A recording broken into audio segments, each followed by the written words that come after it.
Boa tarde, pessoal. A gente vai seguir agora com a disciplina dessa forma online. Vai ser um pouquinho difícil aí, mas acredito que a gente consegue contornar esse probleminha aí que a gente está tendo.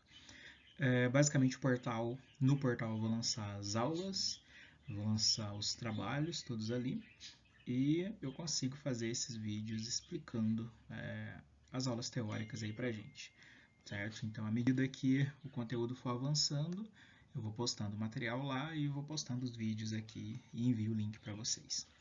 Então, a gente vai continuar aí com o nosso item da fisiologia vegetal. A gente vai trabalhar um pouquinho agora com a fotossíntese. Basicamente, hoje a gente só vai falar da maquinaria, né? De quais são os equipamentos que as plantas utilizam aí para a produção de carboidratos, para a produção de recursos para o próprio indivíduo aí. Então, a gente vai começar a falar um pouquinho de quais são os quesitos básicos aí para que eu consiga realizar a fotossíntese.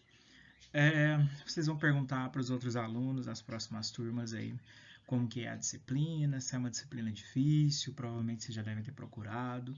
Normalmente o pessoal tem uma aversão à disciplina, não por ela ser difícil, porque ela não é só ter um pouquinho de atenção aí e acompanhar direitinho que vocês dão conta.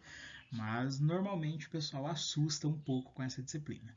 Então eu sempre deixo um videozinho no início dessa aula para o pessoal ter uma ideia de como que a disciplina funciona. Então, quando a disciplina ela chega no curso, quando a disciplina ela chega numa turma, basicamente é isso daqui que acontece.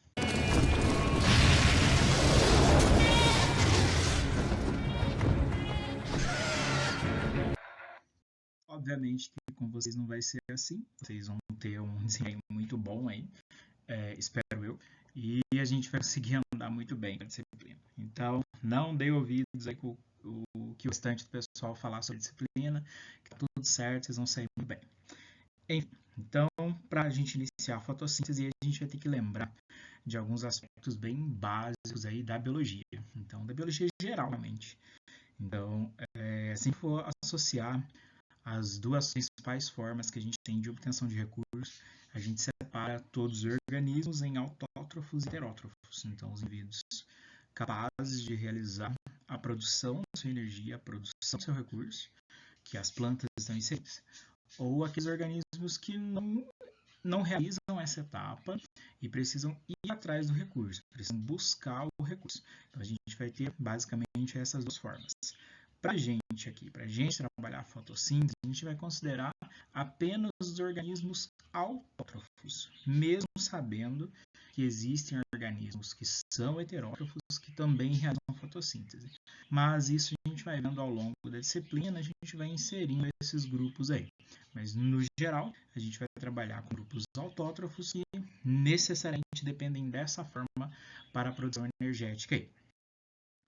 A gente precisa entender quais seriam os aspectos básicos, então, para eu realizar a fotossíntese, aí, qual seria o aspecto básico para o indivíduo. Se a gente pegar na palavra aí, a gente tem uma produção, uma síntese que é feita a partir da luz.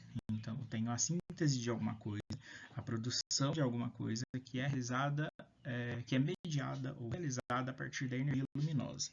Então, isso seria um dos conceitos que a gente pode utilizar para a fotossíntese. Vocês podem ver também que a fotossíntese é a conversão de energia luminosa em energia química. Então, são conceitos que a gente vai estabelecendo, são conceitos que a gente tem em relação ao termo, certo? Então, a gente vai. O primeiro item que a gente tem que trabalhar a respeito de fotossíntese é a luz. Então, a luz seria a nossa fonte energética para iniciar reações de produção. E essas reações de produção, elas sempre estão buscando a produção de carboidrato, no caso da glicose. Então, a gente vai trabalhando aqui com a nossa síntese de carboidrato, certo? Durante o evento de fotossíntese. Então, eu vou ter basicamente aí os grupos de autótrofos, de organismos que produzem o seu recurso, utilizando aí diversas formas, seja química, seja física, para produzir carboidrato. E quando eu não tenho esse composto, quando eu não tenho um composto orgânico para isso, a única maneira que eu tenho é realizar a produção. Então, a fotossíntese aí seria o ponto-chave para esses organismos. A gente vai ter uns produtos que são finais. Então, quando eu encerrar o evento de fotossíntese, não vai ser só glicose que vai ser produzida. A gente vai ter outros componentes também são liberados. Então, a gente vai ter outras substâncias que são liberadas durante o processo de fotossíntese ou no final do processo de fotossíntese. Um deles aí que a gente vai lembrar bastante é o oxigênio. Então, ele é um composto derivado do evento de fotossíntese, aí, mas a fotossíntese também consome esse oxigênio. Mas a gente vai considerar aí como sendo uma das substâncias que são liberadas durante o processo. Então, ele seria aí o componente básico para a vida dos outros organismos. Aqui a gente tem a reação geral, a equação geral da fotossíntese. Então, basicamente, para a fotossíntese funcionar, vamos dizer assim, ela precisa responder a essa reação. Então, a gente tem uma folhinha aí que mostra para a gente qual que é os aspectos quais são os itens que estão presentes na fotossíntese. Então, a gente vai ter o CO2. Então, a gente tem o CO2 aí presente. A partir dele, esse CO2, com a adição de água, a gente vai ter dois componentes iniciando. Então, seriam as duas matérias-primas que vão iniciar o nosso processo de fotossíntese. Se a gente olhar, a gente tem a ação da luz. Então, a luz aí, ela vai mediar, ela vai atuar como com a energia que chega para que a reação ocorra. Então, a partir do momento que eu tenho CO2 na presença de água, adicionando aí a energia provinda da luz, eu tenho a formação aí do meu carboidrato. Então, eu tenho o carboidrato aqui sendo formado e eu tenho a liberação de oxigênio. Então, basicamente, aí eu vou ter esses quesitos aí quando a gente está trabalhando com a equação geral da fotossíntese. Se a gente pegar, por exemplo, dentro da reação da fotossíntese, aí, da equação, se eu pegar 6 moléculas de CO2, ela vai ter um processo de combinação aí com 12 moléculas de água. Na presença de luz, eu vou ter a energia necessária para eu ter a obtenção da glicose, a liberação de água e a liberação de A2. Então, basicamente, eu vou ter esses componentes aí quando a gente fala de equação geral da fotossíntese. Então, existem outras formas de representar. Vou passar para vocês numa atividade lá durante a semana, vou mandar a atividade para vocês. Mas existem outras maneiras de representar essa reação aqui, sim. Mas, no geral, a gente vai estabelecer esse tipo aqui de reação quando a gente fala de fotossíntese. Então, eu vou estar obedecendo a esse padrão. Então, basicamente, aí, durante o processo de assimilação de carbono, durante o processo de fotossíntese, a gente tem que imaginar que eles ocorrem, eles precisam de um local para ocorrer. Não vai estar ocorrendo totalmente em todos os locais de uma maneira desordenada, não. Se a gente pegar uma folha qualquer aí e a gente fazer um corte lá no mesofilo dessa folha, fazer um corte no mesofilo da folha, a gente vai observar os tecidos que estão ali presentes. E esses tecidos portam cloroplastos. Então, isso é específico do grupo aí. Beleza. Então, se eu tenho um tecido que porta cloroplasto, a gente vai começar a perceber que nesses cloroplastos aí a gente ocorrem eventos de produção. Então, por exemplo, se a gente pegar no estilacoide, lá no estilacoide do cloroplasto, ali a gente vai ter as etapas de assimilação de carbono que ocorrem e dependem de luz. Então, toda etapa fotoquímica que na presença de luz ocorre alguma reação, vai estar ocorrendo lá no estilacoide. Agora, já os processos de fixação de carbono, que é o evento enzimático realmente, que está retirando o carbono, que está assimilando o carbono, já vai estar ocorrendo no estroma, que seria aquela matriz líquida que eu tenho no cloroplasto. E os processos de troca, os processos de fusão, já é um evento que vai estar ocorrendo entre cloroplasto e atmosfera. Então, já é um evento aí que está ocorrendo entre os dois. A gente tem algumas estimativas em que 200 milhões de toneladas aí de CO2 sejam removidas da atmosfera por ano. Então, realmente, as plantas, aí, os grupos autotróficos, realizam um serviço ambiental gigantesco. Mas a gente tem que lembrar que os organismos mais responsáveis por esse sequestro e por essa assimilação seriam as algas oceânicas. Então, a gente tem aí organismos muito mais representativos quando a gente fala de assimilação de CO2. A gente vai entender que quando a gente olha no mesofilo de uma planta, é ali onde a gente tem a maior concentração de clorofila. Então, é naquele local, naquela estrutura que a gente vai ter as maiores taxas fotossintéticas. Não querendo dizer que outros locais da minha planta também não realizam fotossíntese. Se eu tenho clorofila presente, realmente a fotossíntese vai acontecer. Só que folha e mesofilo são os locais de maior concentração. Se a gente for pegar alguns conceitos gerais aí para a gente falar da luz, a gente tem que lembrar que a luz ela tem características de onda e de partícula. O que seria isso? Se a gente for pegar a onda de luz, esse processo de classificação da luz, a gente classifica a onda aí como um intervalo entre dois picos de ondulação. Então, isso seria o comprimento de onda. E essa frequência e a quantidade de vezes, o número de picos que essa onda está dando aí, seria a nossa frequência. Então, a gente consegue ver a frequência da onda a partir do número de picos que ela está passando durante um espaço de tempo, durante um período de tempo. E a partícula seria o próprio fóton. Então, seria a estrutura, a partícula que contém a energia, que a gente chama de quantum ou quanta. Então, vocês vão ver isso aí no decorrer da apostila. Então, eu tenho aí um comprimento de onda que também tem essa propriedade de partícula quando a gente fala de luz. Em termos gerais, aí, quando a gente pensa em luz, eu tenho uma quantidade gigantesca de fótons que são emitidos. Então, uma quantidade muito grande de partículas que são emitidas. Só que a gente só consegue observar uma faixa muito pequena, que é o que a gente chama de luz visível. Então, uma dimensão do espectro eletromagnético aí, que a gente vai ver no desenho já já, e a dimensão que a gente consegue observar é muito pequena. O restante disso daí é luz que a gente não consegue observar, mas que ainda está presente no ambiente. Então, se a gente olhar aqui, o que a gente consegue ver? Todo esse comprimento de onda aqui é a luz que é disponível para a gente. Tá. Só que o que acontece? A gente só consegue observar a luz que está dentro desse intervalo aqui, ó, que é a luz visível. Se eu for pegar isso daqui e aumentar e retirar as luzes que estão aqui presentes, a gente vai ter essa representação, que eu vou ter aí cada um dos comprimentos de ondas. Se a gente olhar, a gente tem comprimentos que são maiores que os outros aí, e as clorofilas, elas podem ser mais ou menos excitadas, mais ou menos aí entrando em estado de excitação em locais diferentes, em posições diferentes. Essa posição diferente determina a qualidade.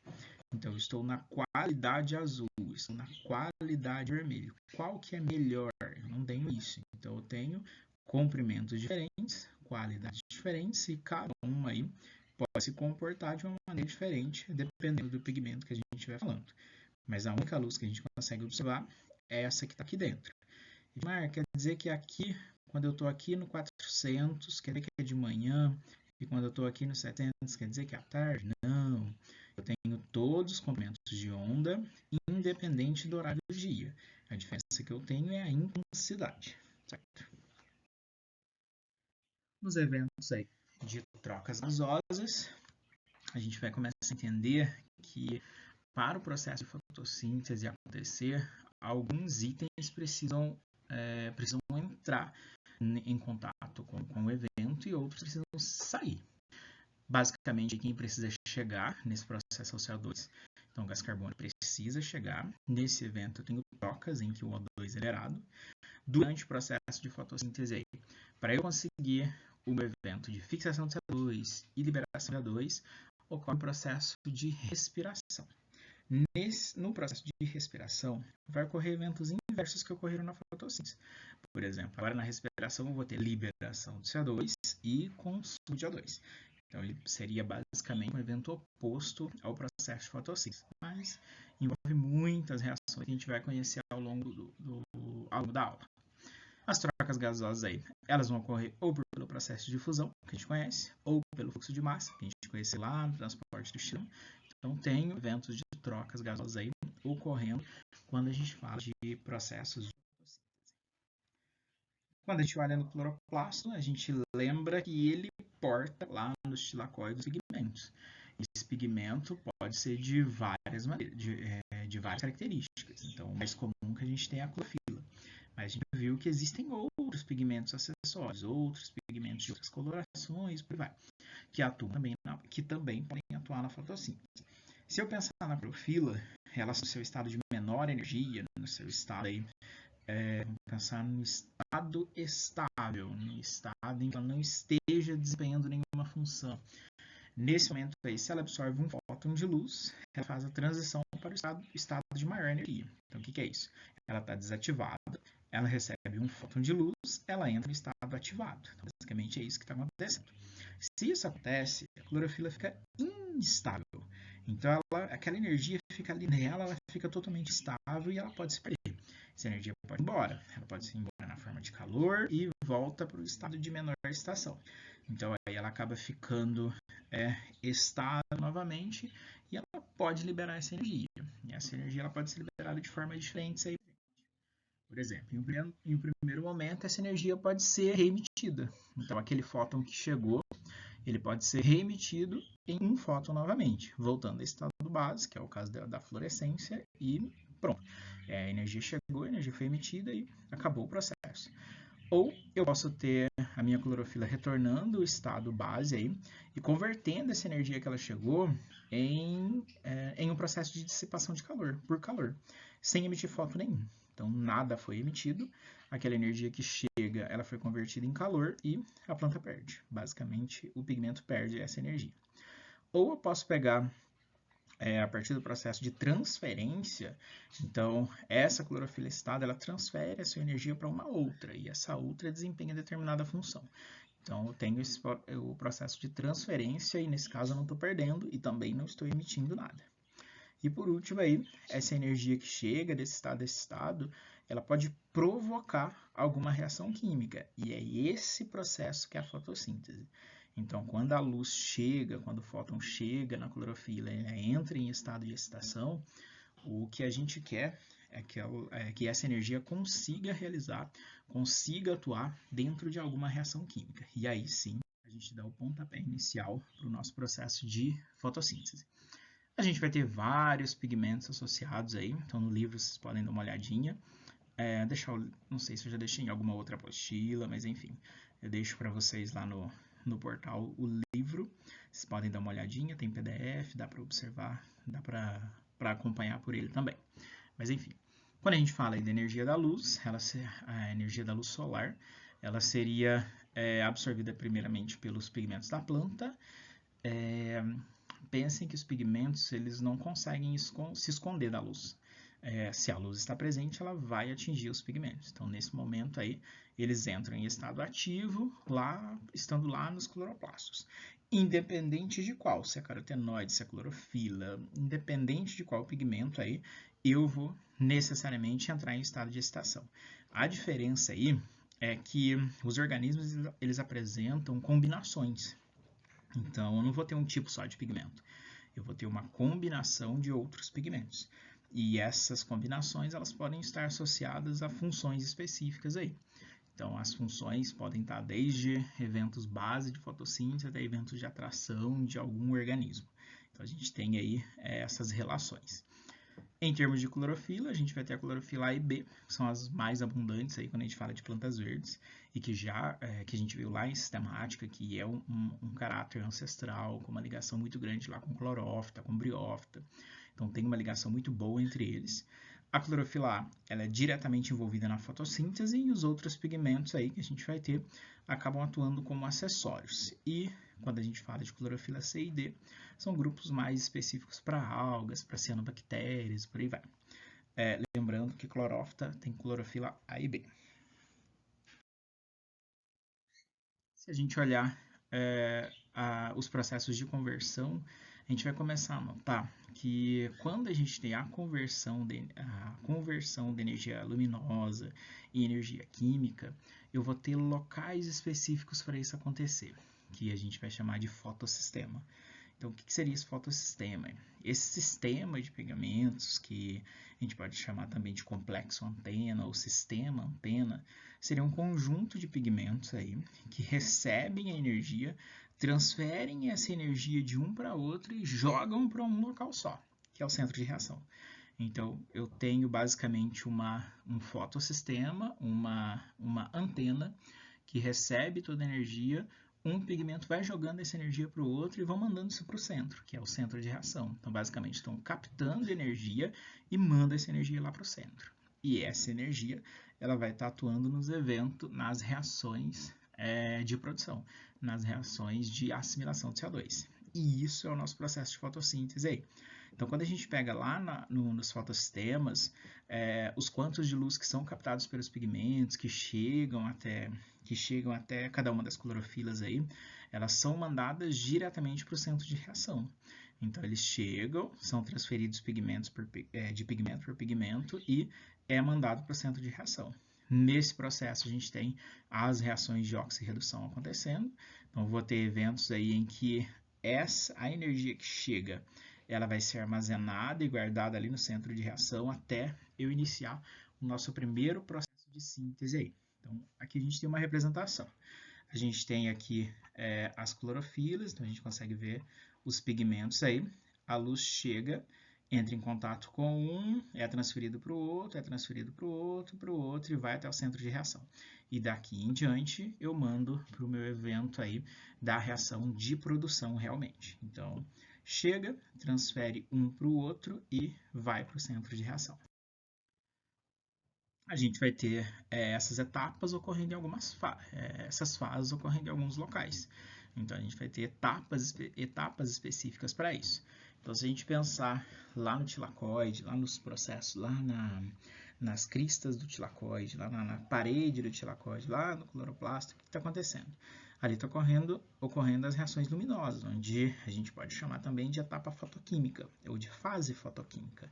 Então, são os locais que dependem da presença de luz para ocorrer.